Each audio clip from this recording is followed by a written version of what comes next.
मैं स्वभाव से बहुत ही अच्छा इंसान था, पर आज मेरी चौथी शादी थी और मेरी आँखों में बहुत दर्द था। मेरे साथ पहले बहुत बुरा हो चुका था, इसीलिए अब मैं दोबारा शादी नहीं करना चाहता था। लेकिन मुसीबत यह थी कि मैं अपने घर में अकेला रहता था। मुझे किसी के साथ की ज़रूरत थी। अगर मैं बीमार पड़ जाता तो संभालने वाला कोई नहीं था और इतने बड़े घर का हर काम नौकरों के हवाले भी नहीं छोड़ा जा सकता। इसीलिए दोस्तों और रिश्तेदारों के कहने पर मैं फिर से शादी के लिए मान गया। लेकिन पिछली 3 शादियां में पहली रात में ही जो मेरे साथ हुआ, उससे मैं काफ़ी डरा हुआ था।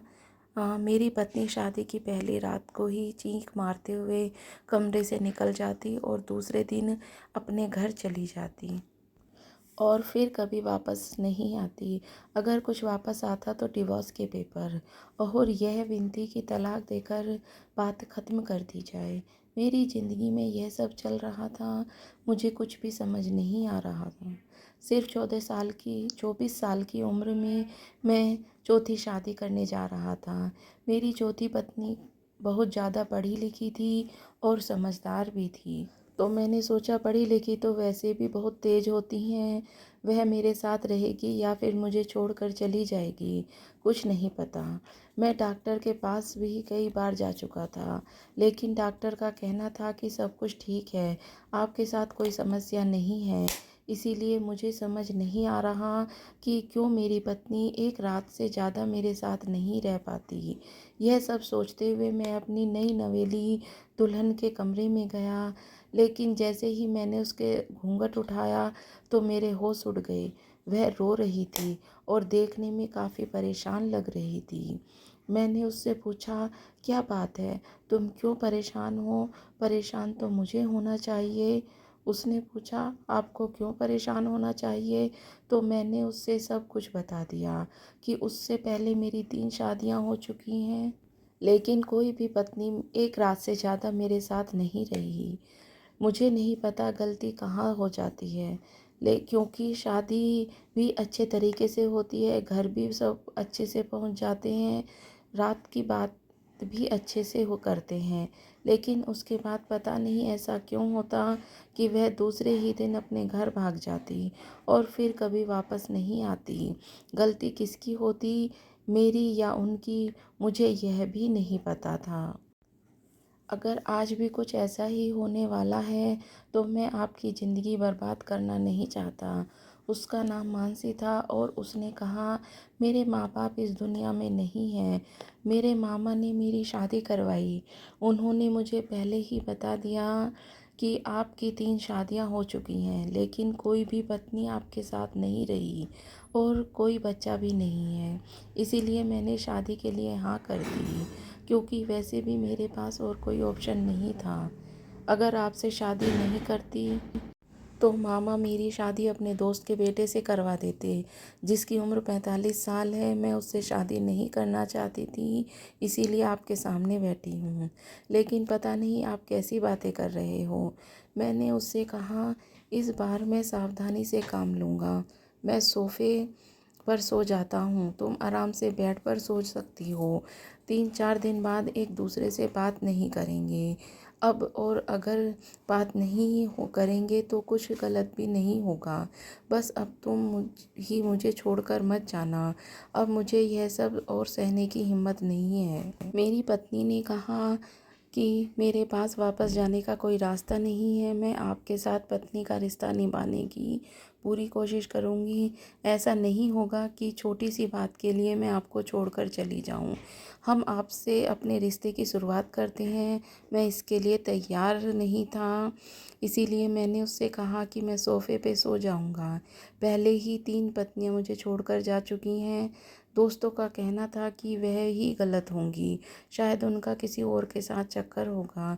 अगर मैं तुम्हें पसंद नहीं करती हूँ तो तुम्हारी दौलत के लिए तुमसे शादी की होगी।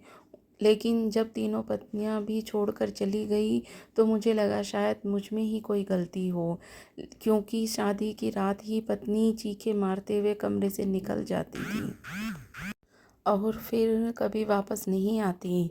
मेरी पत्नी थोड़ी डरी हुई थी, लेकिन उससे ज़्यादा मैं डरा हुआ था। इसीलिए मैं सोफ़े पे जाकर सो गया। 3 दिन तक मैं उससे एक अजनबी की तरह पेश आया। वह मुझे बार-बार बुलाने की कोशिश करती। अगर कुछ काम होता तो मैं उससे पूछती, लेकिन मैं उससे यही कहता कि तुम मुझसे दूरी बना कर रखो। बस 3 दिन की बात है, मुझे थोड़ा परेशान हो गई। लेकिन जैसे ही 3 दिन गुज़र गए, मगर तीसरे दिन की रात कुछ ऐसा हुआ कि मैं हैरान रह गया। मैं सो रहा था, तभी किसी ने मुझे हिलाया। मैं हड़बड़ी में उठकर बैठ गया। जब सामने देखा तो काफ़ी डर गया था। मेरी पत्नी थी। मैंने उससे पूछा, क्या हुआ जो तुम भी मुझे छोड़कर जा रही हो? मुझसे क्या गलती हो गई? इस बार तो मैंने कुछ किया भी नहीं। जब मैंने उसे ध्यान से देखा तो उसके चेहरे पे चोट के निशान थे। मैंने उससे पूछा, क्या हुआ? यह सब मैंने किया है तुम्हारे साथ, जो तुम मुझे छोड़कर जा रही हो? उसने खुद ने मेरा हाथ पकड़ा और कहा, अब घबराना बंद करें, मैं आपको छोड़कर कहीं नहीं जा रही हूँ। और मुझे यह भी पता चल गया कि क्यों आपकी तीनों पत्नियाँ आपको ऐसे छोड़कर चली गई हैं थी। लेकिन मैं आपको छोड़कर नहीं जाऊँगी। आप मेरे साथ आइए। वह मुझे शहर के एक बड़ी डॉक्टर के पास लेके गई।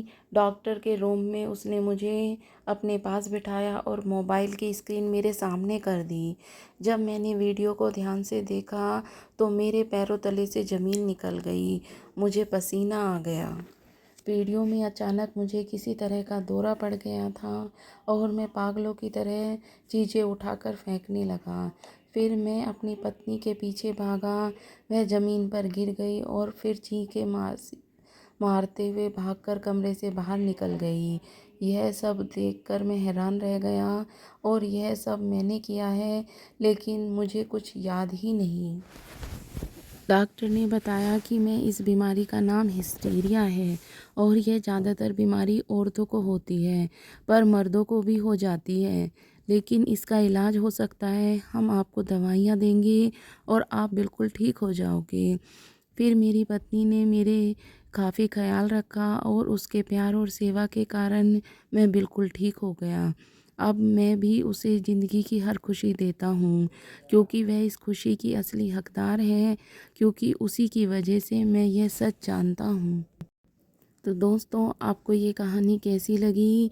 क्या उसकी पत्नी को जो उसने किया अपने पति के लिए, ऐसा ही हर पत्नी को अपने पति के लिए करना चाहिए? एक दूसरे का साथ देना चाहिए और एक दूसरे का ख्याल रखना चाहिए। तो आपको ये कहानी कैसी लगी, मुझे कमेंट करके ज़रूर बताना।